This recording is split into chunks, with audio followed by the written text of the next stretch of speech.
Paula, I think they just had your picture on another presentation that I just attended. So the TEL group was presenting. Oh, Look at that smile on her face. And the first slide that they had there was a person standing up, at, in the, like in their picture. And I'm pretty sure it was you. probably. So Oh, that was fun. yeah. All right. That was such a great, and it continues to be a great experience because we do quarterly reunions. It was great. Maybe you'll share a little bit about that as we Yeah. talk. So. Yeah. So why don't we get started now? Because it's 3 o'clock and I know that. Wait a minute. I'm sorry. I'm feeling a little excited because I Okay. see Hector and he said, "Hi, Paula." Okay, that's he was there and he had your picture up there. Yes. Yeah. Oh. Is there anyone else that you'd like to say hi to? That's the only one. Well, I can't see like anyone else because I'm going to close my chat for a moment so I can see everyone. Yeah. So that might. One of the things that in a training that I went to that was suggested to me is when we meet virtually for the very first time in a group, and since Zoom is so not friendly with respect to all of our voices coming on at the same time, is that we can say hello in a nonverbal way, like being really silly. So welcome everybody. And if everybody else wants to do something like that, it's sort of a way to loosen up and get some energy and feel like we're connecting in some way. Because these static screens are just not the best. Right? I love Crystal. We're connecting. Yay, Crystal. We get a sense of you. It's awesome. Awesome. Yes. Great. So I'm Rita Benn, and I am a co-founder of an organization called the Michigan Collaborative for Mindfulness in Education. And Paula Lightsey is going to be presenting mainly during this event and is an administrator and former principal in Southfield school districts in Michigan. And so we want to share a little bit about our organization, how we supported Paula in her journey, and then invite any questions that you may have, and also share a little bit about the curriculums that we've used, as well as some research that we've done if we have time. So that's our agenda. And we want to invite questions. When Paula has finished formally with her presentation, would love to invite questions, and then we can talk more afterwards. So why don't we just first begin with 3 minutes of practice. It's been a long day, I'm sure, if you've been here since Jewel spoke this morning. And there's been a lot of information that I'm sure you've had to take in. So why don't we just close our eyes for a couple of minutes, and I'll lead you in a just short guided practice. So just if you're comfortable closing your eyes, that's fine. If not, just having them gazing downward at your feet. And just sitting comfortably in your chair, feeling your feet on the ground.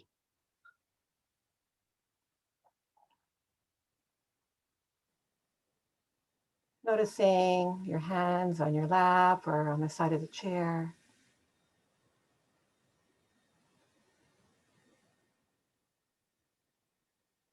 Noticing what parts of the body are making contact with the chair.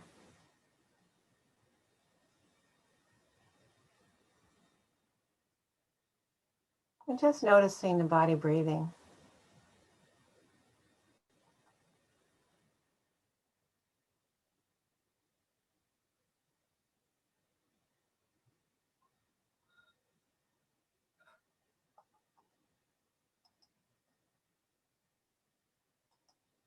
The body breathing all by itself without your having to do anything whatsoever.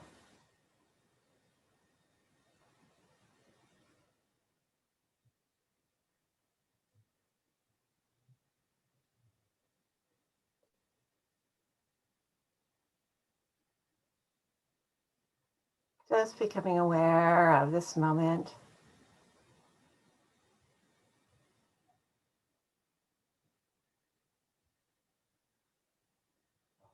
Any thoughts or feelings or sensations?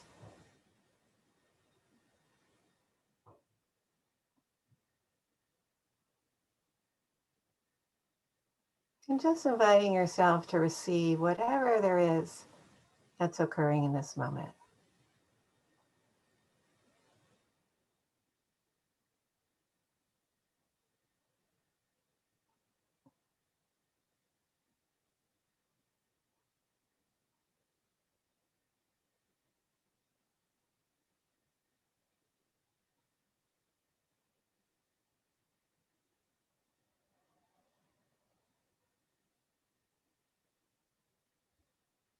And if there's a sense of heaviness or tightness that you may be becoming aware of, just seeing if perhaps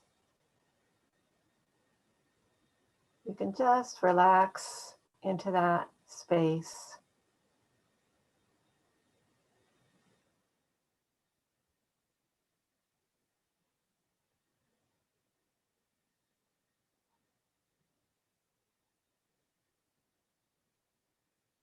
And just breathing in and just breathing out.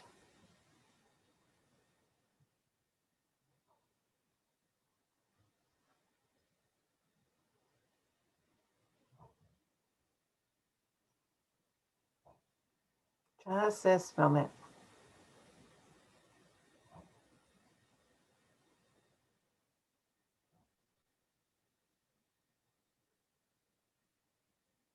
I'm going to ring the sound of the bell now 3 times to signify the end of this short practice together. Just stretching a little bit when you open the eyes. And just thanking yourself perhaps for just taking this short time just to nourish yourself and invite that sense of clarity and restful alertness that comes with the practice.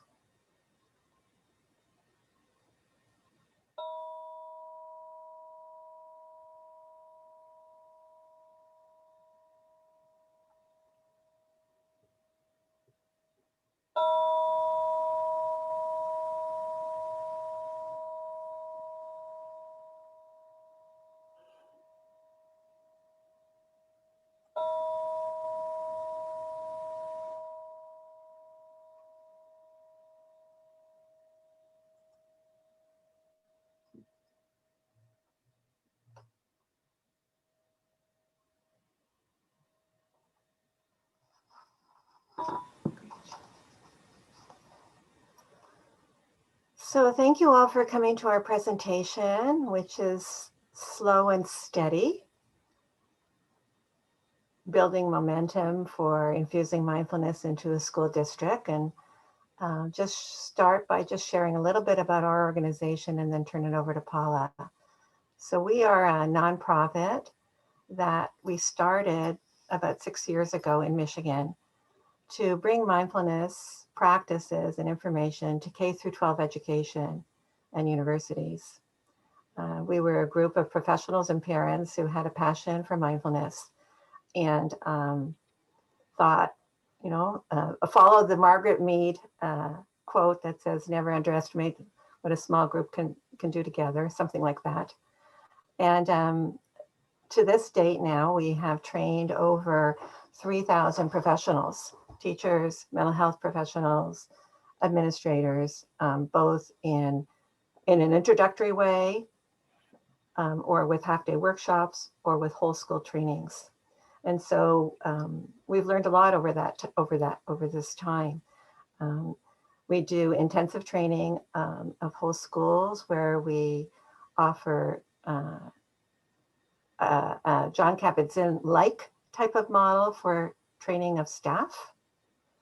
And then we offer a curriculum like Mindful Schools or Learn to Breathe to actually students in the classrooms. We also offer summer institutes to teachers or social workers in the schools who have already a practice in mindfulness and want to learn how to adapt it to working with children. And we bring in a lot of national speakers over the years, Susan Kaiser Greenland, Daniel Rechtschaffen, Trish Broderick, Sam Himmelstein, and we are having a big conference on equity and trauma and social justice and mindfulness. Hopefully this October. It was supposed to be last October, but we had to postpone it due to COVID, and not sure whether we'll transfer all of that to a Zoom format this fall or still postpone that. And now what we're doing also is we're collaborating statewide with all the nonprofits that we are aware of that are offering mindfulness in the state, so that we can figure out how we can bring our resources together so that we can even be more effective in reaching a wider audience. So I'm just going to turn that over to Paula, and she'll continue with sharing their story. So greetings, greetings, greetings, greetings. I'm glad to be here to share my journey and story and my collaboration with MC for me. So I just want to spend a little time talking about my journey. And my journey really is about falling in love with mindfulness and the impact it can have on schools and districts. And so I've spent many years as a building administrator, and now I'm a district administrator. And so a little bit about me. It was back in 2012. I was a principal at a K-8 school that serviced about 600 to 700 students. The school is located in a suburb of Detroit, which is called Southfield, Michigan. And the mother of a friend happened to say to me, "You believe in mindfulness or helping kids change, incivility? My daughter is practicing mindfulness in education." And so she asked if we would talk to each other, and we did. And that was my introduction to MC for me. And she asked me if we could initiate training in the district. And we also talked about research in the district. So the research didn't happen right away, but the training did. And that was actually 12 years ago. And so as I reflect on the journey, it's like, wow, that's a long time ago. Well, actually 9 years ago. But we keep moving, and the title is Slow and Steady, and it has been slow and steady. And so during that time, I was able to secure several classes to initiate mindfulness. And it was based on volunteers. I just introduced what we were trying to do. And if a teacher said, "Yeah, I'd like to try it," then that was a group. And so I secured several classes, and it was 5th grade and 6th grade students. The sessions were conducted twice a week for 8 weeks. And then the following year, we presented mindfulness to other grades. And then we had a mentoring group called Sister to Sister, and these were just female students, 6th graders and 7th graders. So we began the initiative with them. And I had the opportunity to co-facilitate with Kristin, who is the co-founder and president of MC for me. And I was able to witness the strength of mindfulness and just the discussions and how it moved the students in grades from 6th to 8th grade for multiple weeks. So mindfulness connected my deep interests in executive functioning, growth mindset, stability, self-care, wellness, and character development. And Thompson happened to be an IB school, and so it was a great fit with character development. So I just want to go through some of the training that shaped my embodiment. I attended first a session with MC for me that Rita led, and it was through Oakland schools. And it was designed to just expose and help you begin your practice. And then a few years later, I attended a 6-week online course titled Mindfulness Essentials. And that was through Mindful Schools. And I was able to also gain funding through the district through our Title I program to support 14 other staff members. And not just in my building, but through the district. So several administrators in the district also attend. Then I participated in a weekend training sponsored by MC for me at Eastern Michigan University. And that was an experience that really opened me up in ways that I didn't know lay dormant. After that, I was fortunate to be a fellow with Transformative Educational Leadership Program. Another opportunity to help move me socially, emotionally. SEL became, it just opened doors for me that I wasn't aware of. And ethics, I mean, we challenged each other during that training, and it was a year-long training. And we spent a week at the Omega Center together, and then we met every month, and we were doing Zoom training before Zoom. And so we had a retreat, 2 weeks actually, one in the beginning and one in the end. And now we meet quarterly. So that was another opportunity to support my growth. We really focused on culture and diversity and how equity in school districts look. So that was a great program. And then each one of these opportunities helped me increase my personal practice and gave me multiple techniques to share with my staff and students. Now I'm presently enrolled in Breathe for Change, which is a training program that integrates yoga, SEL, and mindfulness. And that's a 200-hour training. I just believe that you can never stop learning. So as I increase my knowledge and skill, I would gently expose the school community to mindfulness practices.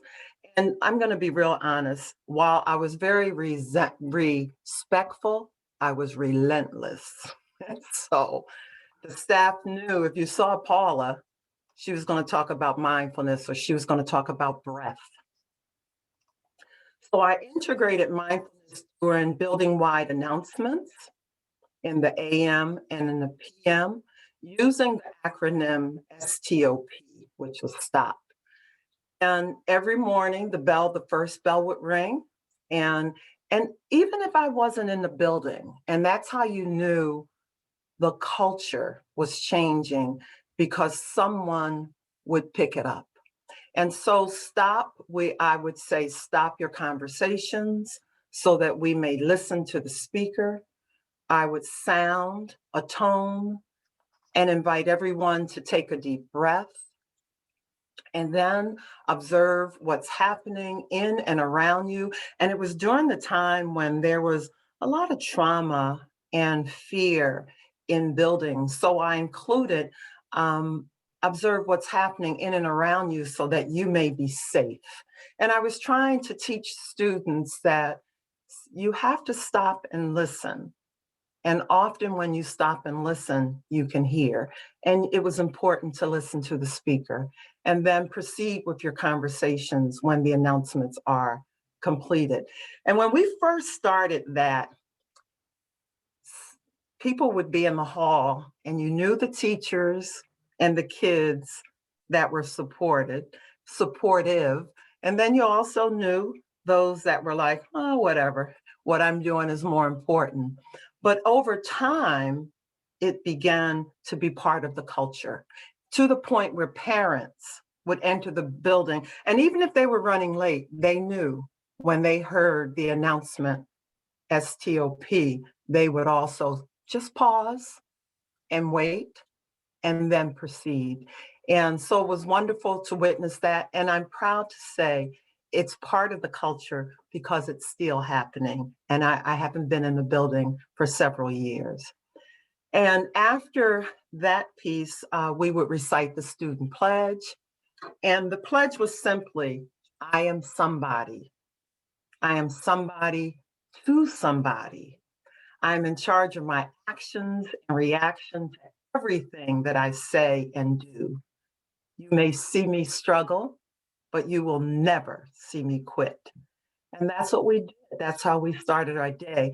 And it was very warm, welcoming, interesting to witness the change over time, the calmness that came over the building that then permeated throughout the day. And that was one of the pieces, the feedback we often got was entering Thompson had a calming effect. And that was one of the goals. And then the announcement always ended with a reflective quote. And we, of course, adjusted the quote for grade levels. And so one day it might have been for younger kids. Another day it may have been for the older kids. But the adults would always say, I needed that today. So then the staff began to see the impact for themselves and students. And they began to use the strategies themselves. And they began to volunteer to host or facilitate a strategy, such as your 8 breathing or tapping. And I apologize. I see there's movement in the in the chat, but it's hard for me to. So if I don't respond, you know why. Then the staff began to, well, I said that they began to lead practices at the beginning of staff meetings, and that was wonderful. We also implemented Inner Explorer, which is a web-based program, and we used that with the younger kids, and it was used during transitions, particularly from recess. Often kids would go to recess and of course they're playing and then something would go on and they wanted to come back in and talk about it or someone was upset. So it was used as a transition for students to just pause and do an exercise. And we continue to use Inner Explorer, although we're remote. We also began to, during our PLCs, which are our learning times with staff, we studied articles. And so really it was just study, just biting off chunks one at a time. We continued to research scientific knowledge about mindfulness so that people knew it wasn't just something I wanted to do. And then we incorporated mindfulness training in our school improvement plan. And that's when I knew it was going to be okay. And so in the plan, we put language in to support mindfulness and then the funding. And we were able to get funding for more training. Then we added strategies. And it wasn't my strategies, it was collaborating with the staff. And that's how we added strategies and activities. We use calming jars. I'm sure most of you know about calming jars. And the students enjoyed making them. And then they'd come to the office and say, Miss Lightsey, do you have a calming jar that I can use? And it was so nice because we just made them and left them in the office. So if a student needed one or wanted one, it was given to them. My barriers, the barrier was my frustration just with some staff members that, they look at mindfulness or breathing or being calm as, whatever, that's your thing. But being patient was important. And another frustration was just not I wanted it to go like this right away. I wanted the district to embrace it because I knew the importance. But introducing SEL, the competencies helped, and also being an IB school helped because the characteristics were important and we always practiced those. So then,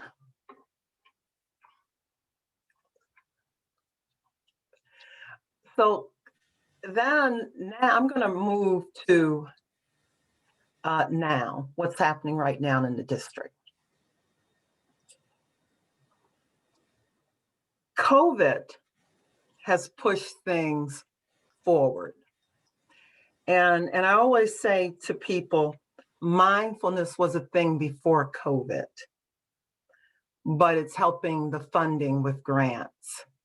And so now I host sessions called POP sessions, the power of the pause, twice a week at 9 to 9:30. And it's open to any staff member. It's open to any parent. It's open to any student. It's also open to the county. And so on any given day, people come from anywhere just for a moment of self-care and pause. And that's been great. And then I looked at the calendar, not the calendar, the school schedule. So to be sure that I offered some sessions, which are little 15-minute pop-in sessions for students during their lunch hour, for staff during their lunch hour, another session before school, and 2 sessions after school. And I think people look at that and think, wow, she's still at this a year later. Well, almost a year later. She's still at this. This must be, this is serious. And so we've had a chance to move forward with the district has the secured grants, and MC for me, we started last Tuesday training staff. We had 20 slots, 17 people signed up, which is wonderful. And Rita began the first session on Tuesday. And so that's exciting that people see this as important. And our hope is that they're committed and they will attend all 9 sessions. A little caveat, if you're certified, you can also get 20 sketchies. I lost my place on my notes, so give me a moment. All right, let me take a breath. And so some of the things that students reported after a mindfulness session or practice, or just learning about mindfulness, that they were able to concentrate. They felt calm after the session, that they were able to focus during testing when they felt anxious or anxiety, that they were able to fall asleep at night, and that they were able to control their reactions when they were frustrated. I know that when students were sent to the office, my shift with behavior was, I would say, let's go for a walk. And so we would do mindful walking. They didn't know what they were doing, but I would teach them how to pace their walking with me. And just to witness a student go from 10, maybe to 6, and maybe to 1 was a gift. I also witnessed, we had data that supported that our discipline referrals decreased. And that was a goal. And we didn't use it. Another frustration was that staff wanted to use it initially as a discipline tool.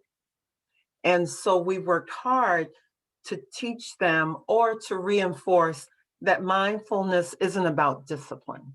And so please do not use it as a tool, but it's a moment, it's a learning. It's a learning. So every day, mindfulness moments in the school, shared a few of these. We gave examples, and never mind, I'm reading something. I apologize. So presently, I'm going to go back to presently. We're doing Power the Pause, Wellness in the District. I was invited, well, my team, the Student Support Network, was invited to present in a cabinet meeting, which was exciting. That's how you know the district understands the importance of it. And so we talked about mindfulness and the other SEL pieces, or really highlighted what SEL is. And in March, we've been invited to present during the board meeting, which is exciting also. We've also done parent training. Well, we're planning parent training and student training. And so we're looking forward to all of those pieces. Another piece for parents, I've been invited to like parent PTA meetings. I usually take 5 or 10 minutes and do some type of exercise, breathing exercise. One of the comments I received was, we just did a 4x4 breathing technique. And the mother said, wow, I thought the only way I could feel this way was to drink wine. And I thought that was really, really great. Okay, so I think I've covered most of my journey with MC for Me in Thompson K Middle School. Thank you, Paula. I just want to open it up for questions that you might have with respect to what Paula shared in terms of the organic way that she was bringing mindfulness to her school and to her district. If you have any questions that you might want to ask her, and I think that'd be great if you just want to unmute yourself and pose that. I'd like to ask Lori, is that you talking? In here.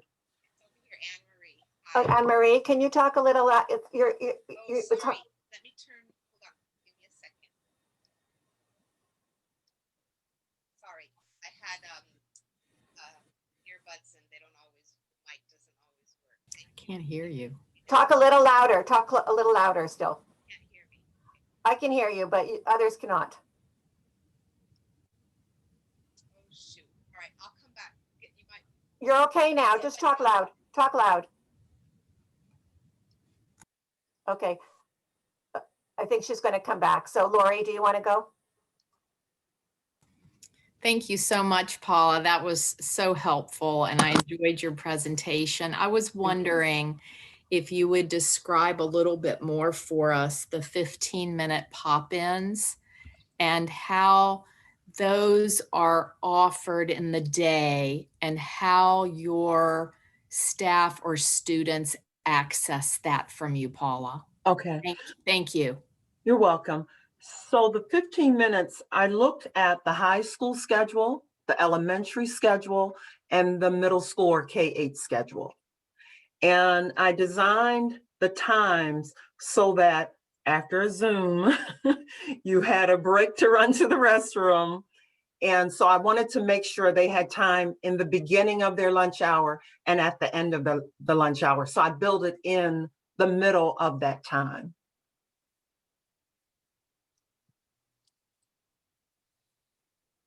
Was that helpful?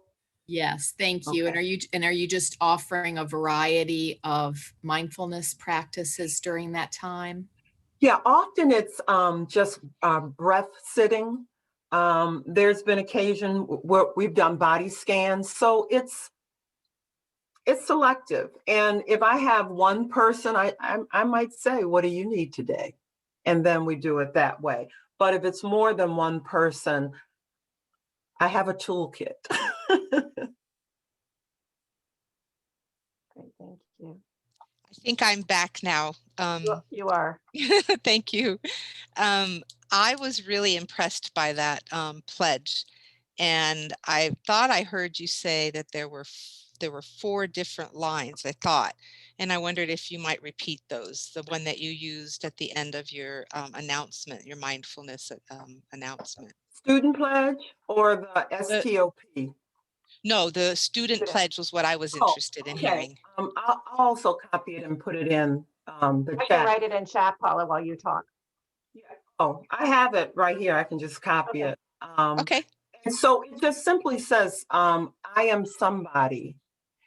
I am somebody to somebody. I am in charge of my actions and reactions to everything I say and do. You may see me struggle, but you will never see me quit. And we were promoting mindset, positive mindset. So everything we did at the school was with thought. And so we wanted to connect everything. We built a square that in the center of that square, while IB and character development was important, what pieces did we focus on that always led us back to center? And so that's how we came up about the pledge.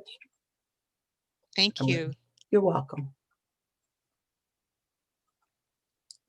Caitlin. I have a question. Thank you so much for sharing. It's been really great to hear and beautiful how it's unfolded so organically, just from your heart. I love that. Somebody mentioned in an earlier presentation the risks of having a district-wide mandated rollout, because if you have people that aren't opting in themselves to this practice and then are trying to teach it to students, it's kind of inauthentic and doesn't come from that heart space.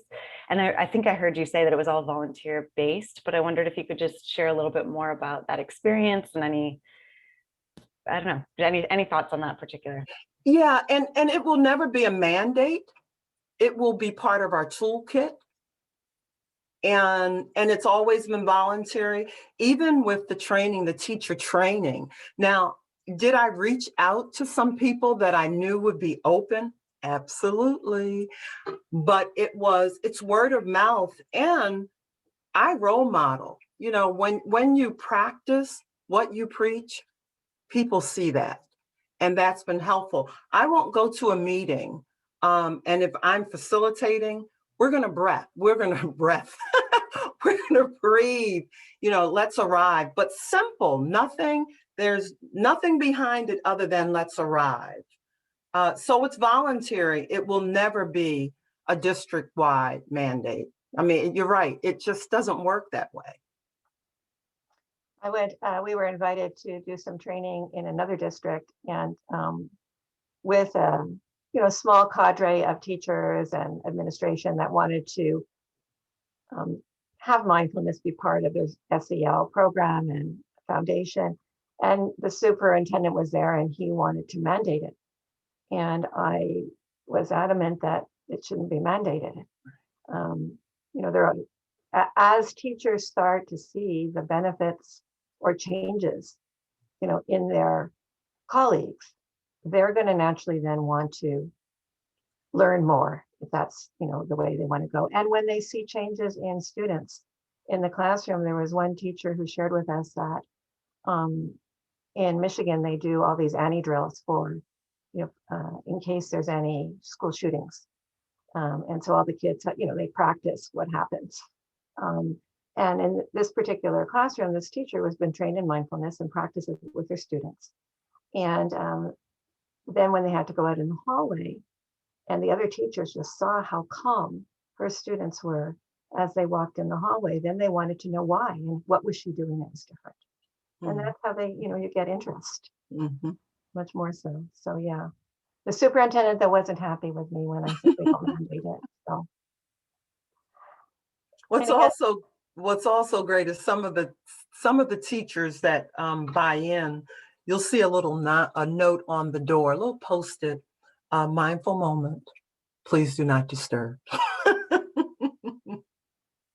When we do training for teachers, so as Paula was alluding to, it's a 22-hour program that we offer, and it's 2 hours every week and a 4 to 6 hour retreat on the weekend typically, or if it's a professional learning day, they have that towards the end. And it's a combination of John Kabat-Zinn's training, a training called SMART, and it's really and it's application to educators basically, so that people can get insight into themselves, but then also how does that translate to the way in which they interact with their students? Because then they can have the ha-ha, right? So if we're talking about a mindful moment, every opportunity is a new moment to begin again. What is it like if you would look at your student as if you were seeing him or her for the first time. And then inviting that teacher then to practice that week, focusing in on one student, and then share later, how did that shift for her? And so those are some of the activities that we might do for some of their home practice informally, in addition to their formal practices. And I think for Paula, one of the reasons that she wanted us to come back and do this sort of more foundational in-depth training with her teachers is because of that issue. Like they would learn personal practice for their own self-care, and then understand more how that then affected their interactions with their students and their colleagues. And whenever we've done lots and lots of this using this model of training, and it is transformative for everybody who's in there. And I'd say, like, people say it's changed their life, all those kinds of things, that superlatives that people talk about, and also how they how it's changed the way in which they respond to their own emotional life and to the emotions in the classroom.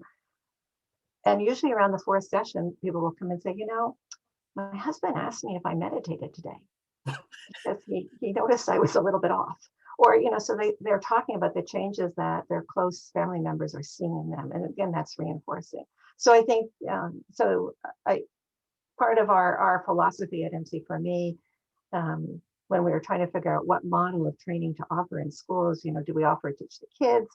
What do we do? And we really feel like it's so important that everybody have a personal practice or understand the foundations deeply about mindfulness before starting to do this with their kids.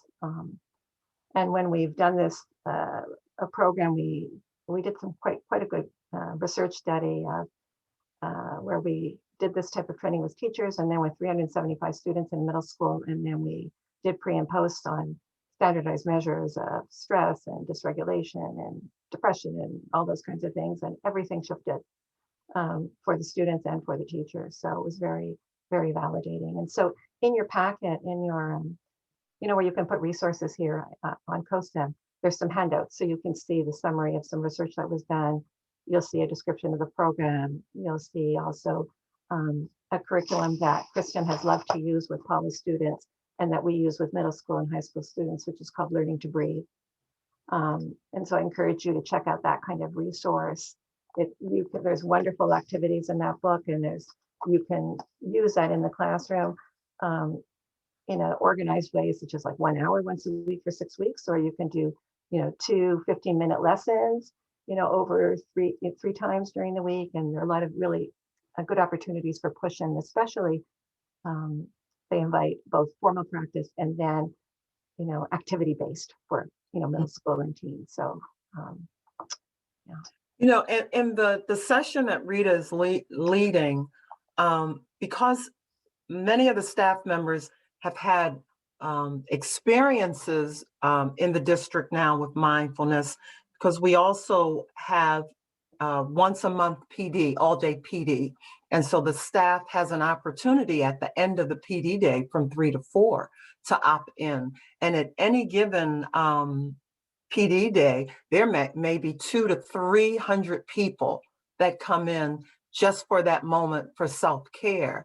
And what we titled the course that Rita is leading is Mindfulness, a Deeper Dive. And so while they may have experienced breath exercise, but we want them to go deeper. And so having a connection to MC for me is a gift. It's a gift that you have a connection to. I'm not saying you have to have a connection to a formal organization, but it is a gift to have a connection to a formal organization that can come in and support your journey. We have wonderful resources on our website, so feel free to just go there. There's one page. We just got the website redesigned, so we're very proud of that, of course. And there's a great page of resources and digital resources that you can just download and use. And then you could also see the range of what we do. And yeah, we offer retreats, half-day retreats 2 times a year. We've done them virtually, and it's been amazing just to see how people have found that so valuable, even virtually. I was a little skeptical as to how that would all work. And but people love it. And even if they don't stay for the full 3.5 hours, after 2 hours, they log off and they've gotten some benefit from that. And We adapted our Summer Training Institute to Zoom format because it used to be a 2-day training where we had people actually practice different mindfulness activities in working with students. And so we adapted that for Zoom too over 4 days last summer. And I will say it wasn't as gratifying for us because, when the screens are just, little screens and people can't laugh and, all together, it's challenging. So I can imagine how all classroom teachers are feeling when they can't get that kind of verbal, that feedback that you need to sort of that energizing feedback that we need to really be on, for our students or for others. But we'll try it again if need be. And any other, there was a comment also in the chat or a question, Paula, about social emotional learning, what tools you were using or going to use. I think that was the question. It was further up. We're not, we're following the Castle model. And so the tools right now, the teachers, it's really random right now. So we haven't formalized any particular tool. I mean, we have resources that we share there, the mindfulness cards. Mina, there's a book called SEL Every Day. The high school is using that in their seminar classes. The counselors develop lessons that's around SEL, but we have not adopted one thing yet. Our district-wide SEL team, it's in its infancy state. We just began that process this year. So we're in the process of writing vision and mission for SEL. We want SEL to stand out in the strategic plan. And yet it's a balance because SEL should be embedded, I believe, in everything. But yet when it's new to people, you have to highlight it. So we haven't adopted any one tool yet. We are using a variety. I would say that in making the case for SEL, I think it's really important for administrators to try to understand that mindfulness is the basis for all SEL. Yep. That we have to embody it, that the awareness of ourselves and comes first. And you can't cognitively teach it. And I think that's a really hard thing for administrators to get. I used to talk about in a pejorative way, like the F word in education was feelings, so a long time ago. But now I think with COVID, in fact, it's been a silver lining because I think there is more recognition, right, of the importance of mental health, the challenges we face when we're so overwhelmed and stressed. And I think there'll be a greater receptivity to mindfulness and to social emotional learning as a result of, this pandemic. I also want to encourage you to sign up at our website because we do publish two to four newsletters a year, giving you information on different resources and research articles we review. And we also send inspirational emails now once a week on a quote that you might find endearing or warming your heart, as well as a mindfulness tip. So yeah. Joni, you had a question, or was it answered? Do you want to just unmute yourself, or? No, I just wanted to compliment you both on the work that you're doing. I mean, in the school where I teach, and it's a small school, we don't even have 200 students, and it's a K-8 building, one of the last K-8 buildings left in the state of Illinois. And we have been working and implementing programs and are doing wonderful things in our school. But I'm in awe. I'm a native Michigander, by the way, even though I've lived here much longer than I ever lived there. But so I know Southfield, and I'm astounded. I really am, and it's a tribute to you ladies for what you have done to be able to put this program in a school district the size of Southfield, because I mean it's huge, and I can see that where you would have some stumbling blocks. I mean, and I feel that when Paula, when you said that, that there were certain staff members, I think that we just need to accept that that's the way that it is with everything all around the world whenever we try to implement change or to shift mindsets or whatever. But you two just are relentless. I just wanted to compliment you. Oh, thank you. Thank you. Thank you. It just really takes a champion in your own, each one of you can do the exact same thing, if you're a champion. When we've asked, different people around our country, around the state, who are doing good work in schools, what's the model you used? Everybody's doing something different. And a 7th grade teacher shared with us, she's a Spanish teacher. She had her own mindfulness practice for 5 years, and then listened to a presentation we did, and she thought, oh my God, I can really merge my love of mindfulness with my teaching in the classroom.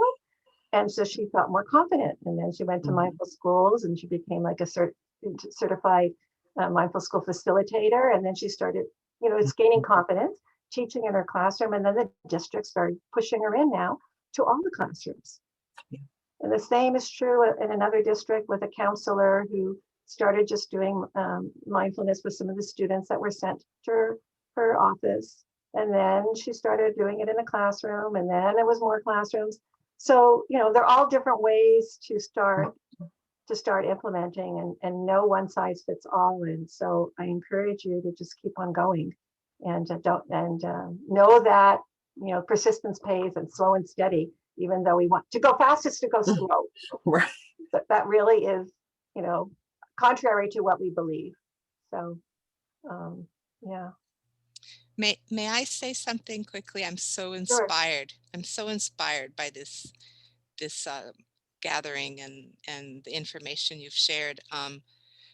I retired from the classroom last July, and my dream is to do something similar to what you're doing, but I'm starting very, very slow with just trying to volunteer in elementary classrooms. It's just me. I have an organization called Mindful Frontiers, and I'm the only one that I know of right now, but who knows, right? I mean, I don't know. Once we network, maybe I'll find other teachers who want to join just like you did. And so your inspiration really motivates me to believe that it's possible, and sit down and just work outside the box and see how I might reach and I'm in a very small schools district, so it could, who knows, it just might happen. It might. One of the very first things we did before we became formally a nonprofit was we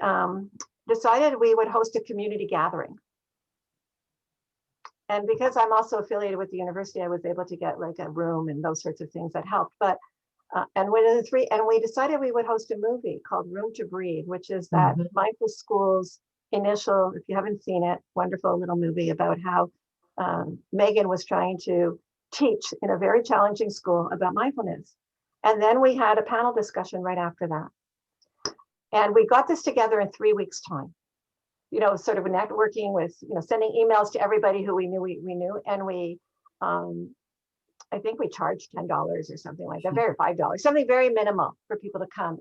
And we had 200 people at that gathering, which was amazing. We were, and that's how we got going, really, to sort of, and we felt then encouraged. And then people were excited to want to learn more. And we had actually a student who shared his own experience, a 6th grader, who talked about his dyslexia and how mindfulness was really able to help him calm down enough that he could deal with his frustration in trying to learn how to read. So yeah, just go for it. So let's just take 1 minute and let's end with a poem, just if we have a second, and you want to just close your eyes for a second. We often use poetry when we do our training as well, and wherever we can, either beginning or ending with a poem. This is by Dana Falls, who's a yoga teacher. You can kind of Google her. So just for now, without asking how, let yourself sink into stillness. Just for now, lay down the weight you so patiently bear upon your shoulders. Feel the earth receive you. and the infinite expanse of the sky grow even wider as your awareness reaches up to meet it. Just for now, allow a wave of breath to enliven your experience. Breathe out whatever blocks you from the truth. Just for now, be boundless, free, with awakened energy tingling into your hands and feet. Drink in the possibility of being who and what you really are. So fully alive that the world looks different, newly born and vibrant, just for now. So thank you all. I hope you'll be, I'm glad that you're inspired, and I'm sure these next set of talks, these 5-minute Ignite talks, are going to be phenomenal as well. So feel free to email us if you have any questions or want any help with anything. Bye. Thanks, Rita. Thanks, Paula. Thanks, Well,